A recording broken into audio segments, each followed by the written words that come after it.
مرحبا بكم معنا في قناه شهوات جميله. اليوم غادي نقدم لكم كما كتشوفوا معنا 3 الوصفات طبيعيه 100% لعلاج حالات البرد او بما يسمى بالكحه والسعال والزكام. كنتمنى انهم يعجبوكم وتجربوهم ان شاء الله. راه وصفات فعاله ومضمونه 100% وبمكونات جد بسيطه متواجده في كل بيت وسهله جدا، يعني ما كتاخذش حتى شي وقت كثير وكتصلح للدراري الصغار والناس الكبار. ما تنساونيش بالدعم ديالكم في القناه وشجعوني بالاشتراك معايا في القناه وضغطوا على الجرس باش يوصلكم كل جديد ان شاء الله. كنتمنى ان هاد الوصفات ال3 يعجبوكم وتجربوهم ان شاء الله، وتابعوني في الفيديو باش تشوفوا كل وصفه على حده بالمكونات ديالهم وبطريقه التحضير. بقاو معنا في الفيديو.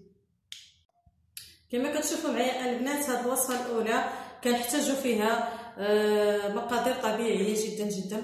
كنحتاجوا فيها الثومه غنيه عن التعريف، الثومه الحمراء، العسل وزيت العود، زيت البلديه. هاد المكونات راه الحمد لله متواجدين في جميع البيوت، ما كتحتاج اي عناء او حتى حاجه. بالنسبه للثومه راه الحمد لله عندها منافع كثير غنيه عن التعريف، وبالاخص هاد الحمراء. انا كنصحكم دائما الا بغيتوا تستعملوا الثومه لا في الاكل ولا في الادويه ولا في اي حاجه، استعملوا هاد الثومه الحمراء او حتى البصله الحمراء، لان هادو هما اللي كيكونوا فيهم المكونات زوينه بزاف للذات. وبالنسبه للثومه حتى هي راه هما اللي عندها منافع كثيره انتيبيوتيك لجميع جسم الانسان. بالنسبه للعسل، العسل متوفر عندك في البيت. حبذا لو كان مثلا العسل الحر خير، ولكن ما متوفرش عندي حاليا. استعملت العسل العادي اللي عندي في الدار. والزيت البلديه حتى هي راه موجوده الحمد لله عند اي واحد في الدار، الزيت طبيعيه. ندوزو دابا طريقه التحضير. كنشدو اناء حبيباتي بحال هذا كما كتشوفوا معايا. هنايا عندي كسرونه درت فيها الماء غلا وفيها بريس ديال الثومه حتى تسلق. كنحيدوه كنديروه في هذا الاناء بالقشره ديالو. درتو بالقشره، شديت الدريس تاع الثومه ودرتو في كسرونه ودرت عليه الماء ودرتو فوق البوطه حتى تسلق. ملي تسلقت ليا غادي نحيد ليها هاد الجلفه ديالها، يعني القشره ديالها كما كتشوفوا، وغادي نعسوها بحال هكا. هاد الوصفه راه طبيعيه 100%، ما تحتاج عناء ولا حتى شي حاجه، بالعكس كتنقي الذات، زوينه في الكحه، ما كتخليش البرد، ما كتخليش السعال. يعني راه الثومه مضاد حيوي 100%. راه الحمد لله كلشي عارفينه. هاد الوصفه ما كتخطانيش، انا كنديرها لبنتي الصغيره، كنديرها لراجلي، كنديرها لي انا راسي، يعني ما كتحتاجش شي حاجه. باللي كنديروا الثومه كنعفسوها بالفرشيطه بحال هكا مزيان كما كتشوفوا. كنديروا عليها دابا معلقه كبيره تقريبا ديال زيت العود،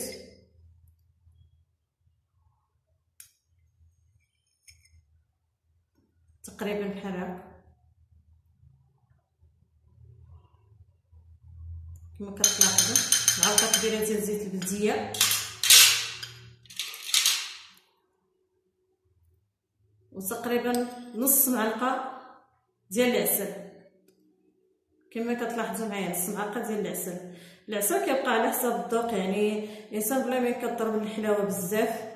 هذا كنديروه غير على حساب ان باش الثومه ما تقنديش لينا المصارين ديالنا. هاد الحلاوه كنديروها دائما على حساب باش ما تقنداش لينا المعده والمصارين. غادي نخلط بمعلقه كبيره احسن باش تخلط لي العناصر مزيان. المهم كنخلطوهم مزيان بحال هكا لين ينسجموا مع الثومه ومع هذا. راهي هاد الوصفه هذه كتصلح للدراري الصغار، للكبار، لكل شيء. ما كتخليش البرد، ما كتخليش الكحه، غير هي طريقه ديال الاستعمال ديالها، او يعني فين انت كتاخد في الليل. الانسان الا بغى ينعس صافي، حتى صافي تفرش وبغى يدخل لفراشو، يعني بغى ينعس وما يوكل عليها شي حاجه وما يشرب عليها والو، بمجرد انها يوكلها هي صافي يتغطى ويسخن مزيان، راه ان شاء الله غادي يولي بخير وعلى خير. وتبعوها 3 ايام، 3 ايام غتعطيك المفعول 100%. وجربوها وعاودوا عليا، يعني انا ميمكنش نقدم لكم وصفات الا ما كنت انا مجرباها شخصيا. وكما قلت لكم انا كنديرها لبنيتي، عندي صغيره وكنديرها لراجلي وكنديرها انا لراسي، كنخلطوهم مزيان كما كتشوفوا، كنمعكو هذيك الثومه مزيان حتى كتنسجم لينا مع العسل ومع الزيت البلديه. الحمد لله وصفه سهله جدا، كتحتاج حتى شي حاجه وكتوجد في اسرع وقت. يعني بمجرد انك كتسلقي واحد الضريسه ديال الثومه في شويه تاع الماء في شي كاسرونه او في شي اناء المهم، وكتسمعكيه مزيان مع الزيت البلديه والعسل حتى كيولي بحال واحد بوماد مثلا، او يكون سريع الهضم. حتى الدراري الصغار مثلا الا عطيتيه لهم يقدو يدوزوه.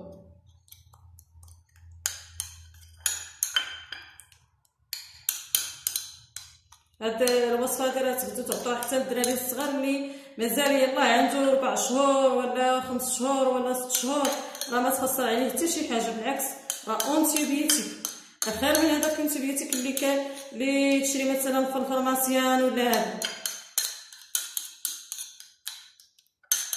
انا كنت كنشد لبنيتي دائما ديك الساعه اللي كتفرض ليا مثلا انتيبيوتيك ديال الفارماسيان، وبالتالي ملي تعرفت على هذه الوصفه وعرفتها بانها مضمونه وكنعطيها لك الحمد لله وكتشافى عليها، صافي مبقيتش كناخذ ليها انتيبيوتيك من الفارماسيان، كندير لها دائما غير هذه الوصفه كما كتشوفوا معايا.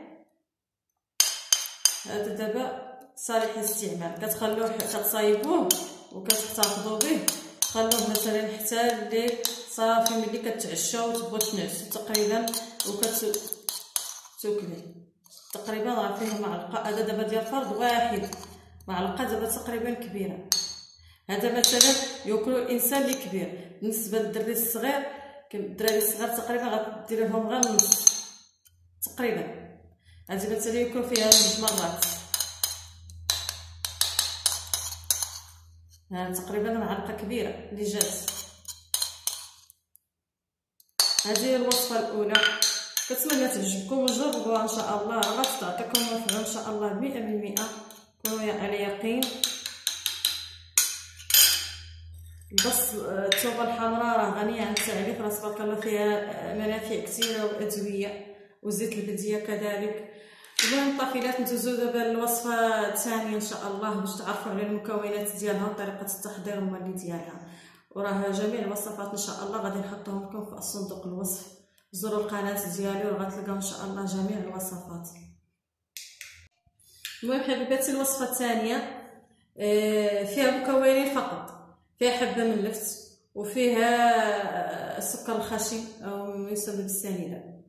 هاد المكونين فقط غادي تديري فيهم وصفه اللي غتعالجي بها الكحه والسعال والبرد والزكام وكل نزلات البرد، يعني بهاد المكونين فقط، وكتصلح للكبار والصغار. وجربوها واكيد غادي تنفعكم ان شاء الله وغادي تعجبكم. انا مجربه وفعاله 100%. كما كتلاحظوا معايا في هاد الاناء راني قبل انني درتها حكيتها ودرتها هنا، درت عليها السكر هذاك سنيده السكر الخشن، وغادي نعاود معكم دابا الطريقه باش تشوفوا. هذه يلاه درتها غير ميم با ما كاينه حتى 10 دقائق تقريبا. شوف تبارك الله شحال ديال الماء طلقت. هذا هو المفعول اللي بغينا حنايا، بغينا تطلق ترجع بحال السيرو باش نستعملوها.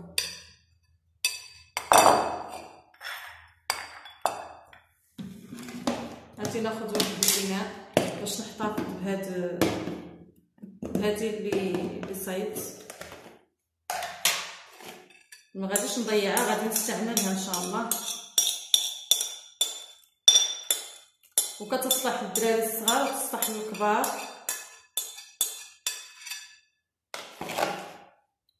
نصايبها قدامكم باش تشوفوا الطريقه كيفاش. هذه غادي نحتفظ بها، ما غاديش نضيعها ان شاء الله.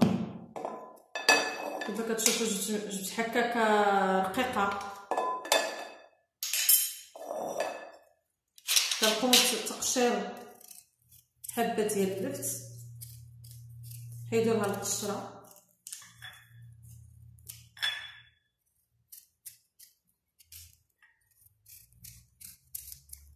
يعني هاد الوصفات راه طبيعيه 100% وغير المكونات اللي كاينين في الدار، يعني ما كتحتاج لا عناء ولا غتقلبي عليهم شي بلاصه. الحمد لله راه بسيطين جدا. اللفت تبارك الله راه الحمد لله كاين عند اي واحد في الدار. وسكر الخشن يعني السنيده راه الحمد لله حتى هي موجوده. وكنقوموا كنحكوها فهاد الحكاكه رقيقه كما قلت لكم.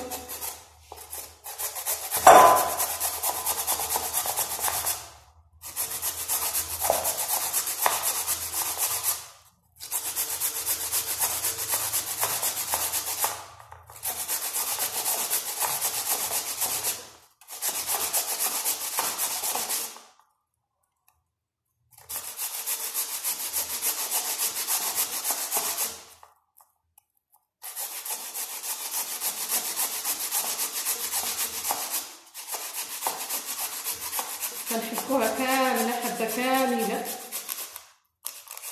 كما كتلاحظوا.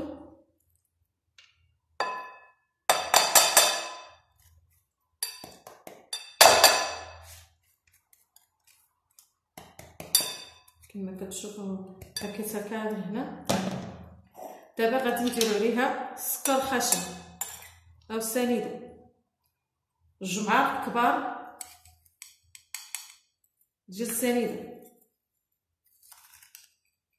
عامرين. السكر كيبقى مالي على حساب الذوق.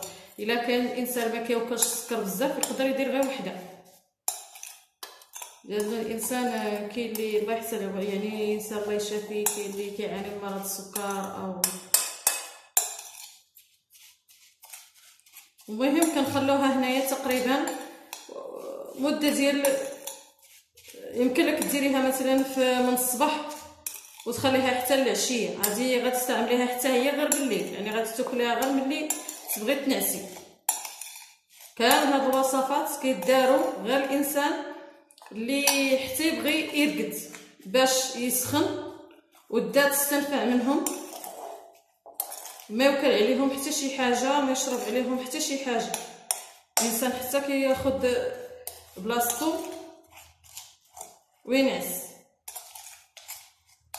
هاد الوصفه راه كتصلح للدراري الصغار، تصلح للناس الكبار. كتخليها حتى كتطلق داك الماء ديالها مزيان. ملي كديري لها هكا كتحتفظي بها وتخليها في شي بلاصه وخليها نهار كامل حتى الليل. ملي كتجي سميتو كتشوفها كتلقيها راه طالقت الماء، طلقت واحد العصير ديالها، عصير ديال اللفت. كتقومي بالتصفيه ديالو بطبيعه الحال. الماء كتعطيه للدراري يشربوه، الدراري الصغار، لانه كما كنلاحظوا راه الدراري الصغار ما غاديش ياكلوا لك اللفت، ولكن اعطيهم العصير ديالو وانتيا كولي اللفت. انتي كولي هذاك اللي غادي ملي تصفيه السائل عطيه للدراري الصغار، وانتي كولي هذاك اللفت اللي غادي يتصفى. ها هو دابا راه غير مع التحريك هو بدا كيطلق الماء تبارك الله.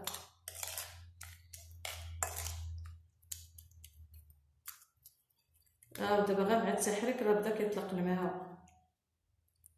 ها يعني الا خليتيه هنا واحد المده تقريبا ديال نهار كامل راه غادي تلقايه طلاق الماء بزاف والعصير ديال اللفت. يعني كتصفيه بواحد الصفايه وتعطيه الدراري الصغار يشربوه الماء ديالو ويرقدوا ويتغطاو مزيان على البرد باش ما يضربهم. وانتي كتوكلي هذا اللفت. راه فعاله جدا حتى هاد الوصفه، وبالتجربه ومضمونه 100%. يعني جربوها ان شاء الله.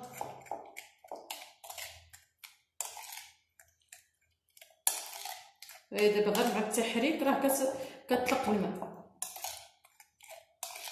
والانسان اللي بغى يستعملها غير هو وحده، يعني بلا يعني الدراري الصغار ولا شي حاجه، ياكلها هكا بلا ما يصفيها، ياكلها هكا. وتبعوها 3 ايام. هاد الوصفات كامل اللي كنعطيكم تقريبا المده ديالهم 3 ايام.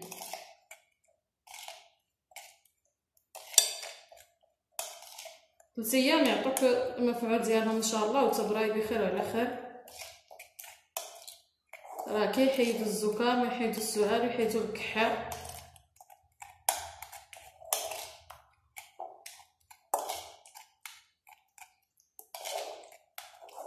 راه فعالين جدا وسهلين، يعني ما فيهم شي حاجه، الحمد لله ما فيهم حتى شي عناء كما كتلاحظوا معايا. ها هو الشي، ها هو دابا بدا كيطلق الماء، ها هو الماء ديالو. يعني راه نتمنوا الشفاء ان شاء الله العاجل لكل الناس، الله يجيب لهم الشفاء ان شاء الله. دابا حبيباتي غندوزو الوصفه الثالثه ان شاء الله، نقدم لكم العناصر ديالها او المكونات وطريقه التحضير ديالها. خليكم معايا تشوفوا فيه. كما كتلاحظوا معايا دابا حبيباتي في الوصفه الثالثه والاخيره، حتى هي كنحتاجوا فيها مكونين بسيطين يعني موجودين في اي بيت الحمد لله، ومكونين طبيعيين وجد فعاله ومضمونه وكتعالج الكحه والبرد ونزلات البرد. كنحتاجوا فيها الكمون البلدي. الكمون البلدي يعني راه الحمد لله كلشي كيعرفوا، راه غني عن التعريف وعنده فوائد كثيره الحمد لله، وكيعالج هاد النزلات تاع البرد والكحه والسعال راه ما كيخليهم. وكنحتاجوا كذلك زيت الزيتون، حتى هو راه غني عن التعريف الحمد لله، كلشي كيعرفوا عنده فوائد كثيره حتى هو. المهم كنشدوا الكمون البلدي بعد ما كنقوه مزيان، كنديروه في الطحانه وكنطحنوه يولي غبره مسحوق يكون ناعم، وكنخلطوه مع 2 معالق ديال الزيت البلديه. غادي تشوفوا معايا دابا طريقه التحضير. كنشدو معلقه كبيره ديال الكمون المطحون، تكون معلقه هكا عامره، كنديروها في شي اناء اللي غادي نخلطو فيه. كنزيدو عليها 2 معالق كبار ديال الزيت البلديه،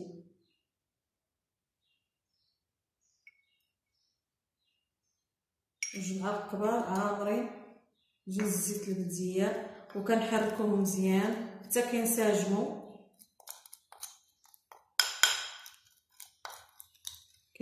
مزيان.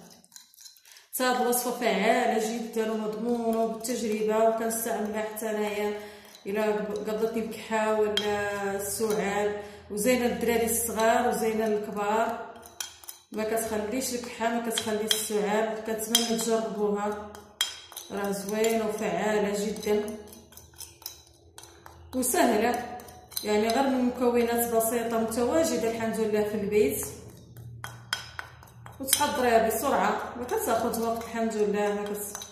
وكتستعمليها بالليل، الانسان ملي كيبغي ينعس صافي كيدخل الفراش كيبغي يرقد، كتاكليها انت ووليداتك، راه تبارك الله كتخرج كميه بحال هكا. يعني غير معلقه كبيره ديال الكمون مطحونه مسحوقه مزيان، ما يكونش احرش باش يكون سريع في الهضم، وحتى الوليدات الصغار اللي عطيتوه ليهم يقدروا يدوزوه يقدروا يسرطوه. كتخلطوه مع 2 معالق ديال الزيت البلديه، تكون من نوع جيد يعني زوينه،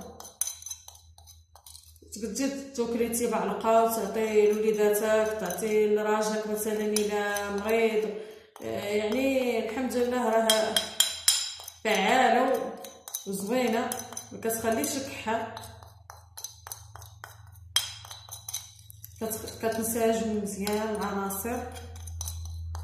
كما قلت لكم كديروها ملي كتبغيو تنعسوا، يعني ما كتاكلوا عليها والو، ما كتشربوا عليها حتى شي حاجه مزال، بمجرد انك كتاكلها هي او من كتناوليها هي صافي كتنعسي وكتغطي مزيان من البرد، وتغطي وليداتك من البرد الا كالوها، ما يضربهمش البرد عليها.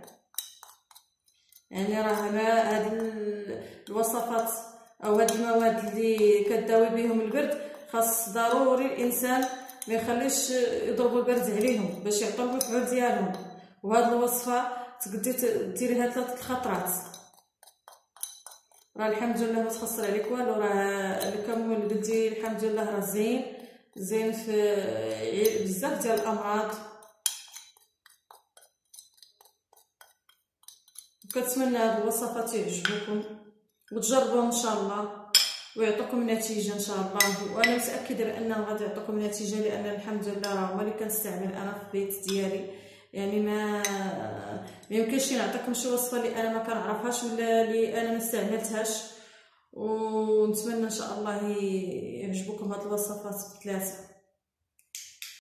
المهم حبيباتي، هاتوما 3 وصفات طبيعيه اللي درت لكم اليوم في الفيديو ديالي لعلاج حالات ديال السعال والكحه.